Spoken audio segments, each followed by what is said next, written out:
have we all made our wills?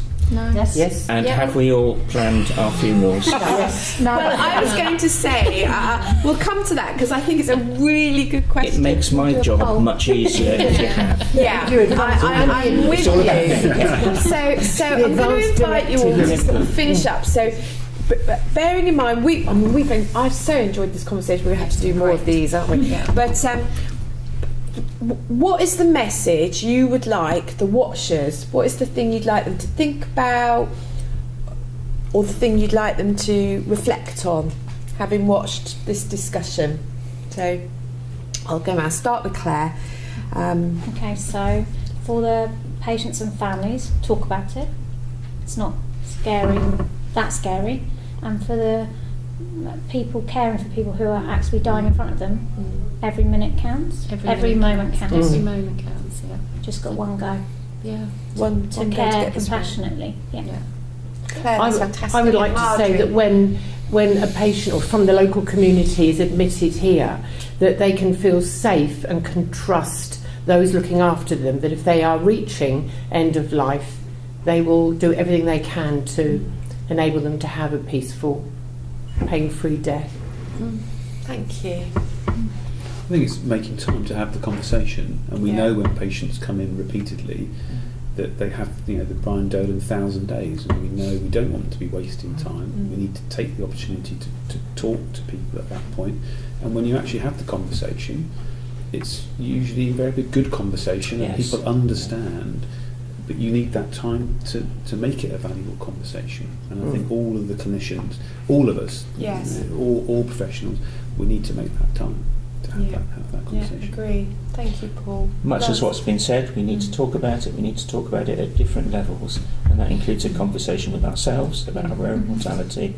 It means conversations within the hospital, so we do it better, and it means encouraging others to have conversations outside with their families and friends. Yeah. Thank you, Lawrence. And then I suppose it's just echoing that kind of focusing on the importance of personalising care and how a good death is different to different people, and people want different things at the end of their life and their families want different things, and just taking that into account. Yeah, no, great message. Thank you. Alison. Okay. I just have occasionally I have one or two people who come to the office and they say, "Oh, I'm really sorry to bother you, but my relative's about to die and I just don't know what to do. Do you mind if I talk to you?" So it's about there is information there. Make use of it. Come and talk to anyone to find out. Yeah. Because that takes away some of the mystery of what will happen when the person dies. Yeah. There's lots of information out there. We're happy to talk to people, point them in the right direction, but somehow they might feel there's a bit of a barrier. So the bereavement office isn't just for after death, is it? That's what you're saying, isn't it? The team and the expertise can anything. be... Yeah, and maybe we have to think about calling it something else then. Maybe I don't know if that would be helpful. Try and send a message about. I don't know. It's called different things in different hospitals. Royal Surrey, it's the relatives office. Okay. Some are patient affairs, but that muddles us with PALS. So it's you may not be a relative. Ooh, tricky. But anyway, but you're still allowed to call. It's a really good point, actually. That it's a resource, not before someone dies as well. Yeah. Thank you, Alison. Miriam. Much of what has already been said, but it's if we are saying that we're fearing talking about it ourselves, we need to bring that to the light, each one of us, because it's only by doing that, bringing this conversation. I know one of the values of the trust is courage. Like we need to actually am I exercising that courage myself? Even in the nursing midwifery council, that's one of the values as well, is having courage. So maybe what have I got to think about it? What can I do myself? And I think the conversation should not end here. That's a really good point. Yeah, definitely. Dana? I echo what everybody else is saying, and it's good that we all feel the same. One of the things in my experience is the concern about actually what happens, who cares for the body after when it goes to the mortuary. And one of the things we've done in the previous trust is actually did some workshops with the staff about this is the care and these are the people, because when you look at the media, the people who work in the mortuary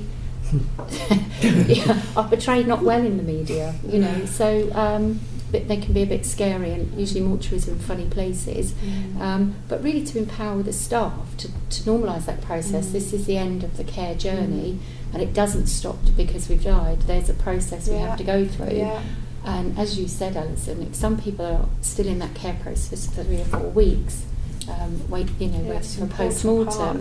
It's about how we manage that, and really one of the starting points is about giving all the nurses and staff on the shop floor exposure to some of that. That starts to normalise it. We can then start having that sort of conversation more comfortably. It is in the end of life care study day. There is a visit to the bereavement office and a visit to the mortuary, which for the staff who are taking part in that end of life care study day. So I think that's the best bit of the day. Well, even though I do talk to them, going to the mortuary. Because it's enlightening. Because they haven't seen it. Well, they've only seen it on Silent Witness, where there was rows of people almost completely naked. I mean, that's I think, well, I wouldn't want to be in there with all those glass panels and people looking at me. Exactly. I mean, those are the sorts of things people will think about, isn't it? And I've worked here 3 years, and I'd only been there with you just the other week. I haven't been there before. Didn't know where it was even. Open afternoons to the mortuary then. Because that mortuary isn't hidden away at this hospital, which is quite part of the hospital, whereas in a lot of hospitals, it's like miles away from anywhere else, and it's but it is quite accessible here. I'm sure Susie, the mortuary manager, would be quite open. Because there would be things that she would want to say to nurses about, what happens on the ward and the preparation, exactly, the belongings. Yes, I mean, I always think one of the saddest things that you must have to do is hand over the belongings in a carrier bag, and sometimes the way that they've been put in the bag, and and all of that. Yes, I mean, it's so important because it's possibly the last thing the family have from us, and to receive either dirty or soiled clothing rolled up in a ball and stuffed in a cat. I mean, it's so disrespectful, isn't it? And I know people are busy. So thank you all. I've really enjoyed that conversation, really, and you've really landed. I suppose I started this conversation thinking, will this conversation help us think about what we can do or what we must do in the hospital better, differently? And to some extent, we've reflected on some of that.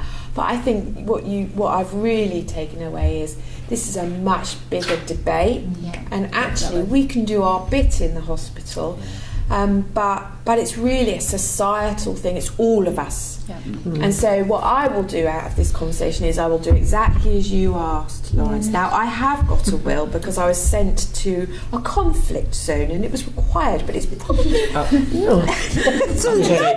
date wills. Up to date one might be required, but I will, more importantly, I will have this conversation with my family.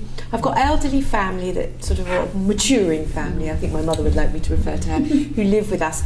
And we've not even done that. So that's my commitment. I will go and have that conversation with my family in a try and do it in a sort of a let's get to grips with it. And I think what would be great, we will put on the end of the footage, Marjorie, some information about those people who would like to donate their organs or their, in fact their bodies even, to medical science. Because people like Rosie and Paul and Claire and the nursing and other healthcare professionals, they really need that actually. That's a really important part of the early days of learning, isn't it, to have that opportunity and for research. Sure. So brilliant. Well, thank you all very, very much. Thank you.